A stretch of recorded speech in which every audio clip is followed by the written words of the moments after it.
奇莱山，山友心目中神秘又阁有吸引力的台湾名山。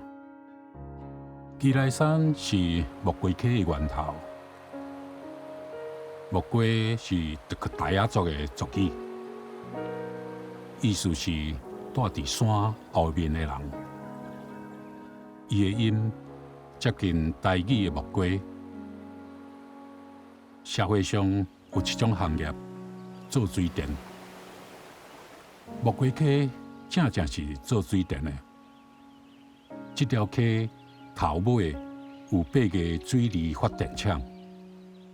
日本时代为着运用木瓜溪的水利，沿溪开辟一条线路，一直通到期来，完全是用人力手工落去开通。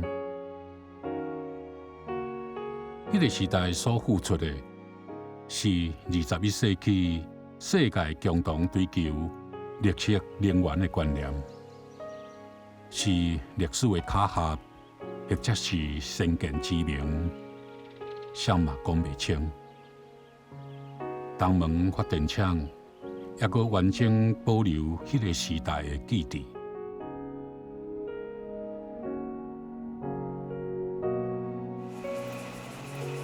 火是人类文明上重要的发现。这个发现来到东门塔洛克族人的手头，形成一个传承200年的文化灵魂，叫做淬炼。刀是勇士的基本配备，也是族群的文化标志。第3代将这种淬炼提升做着种的文化艺术作品。这个又搁热又搁吃力的工课，无法度吸引少年人投入。第4代只好孤单堆练这个文化工作，等待第5代来接手。无人接手，就是失传。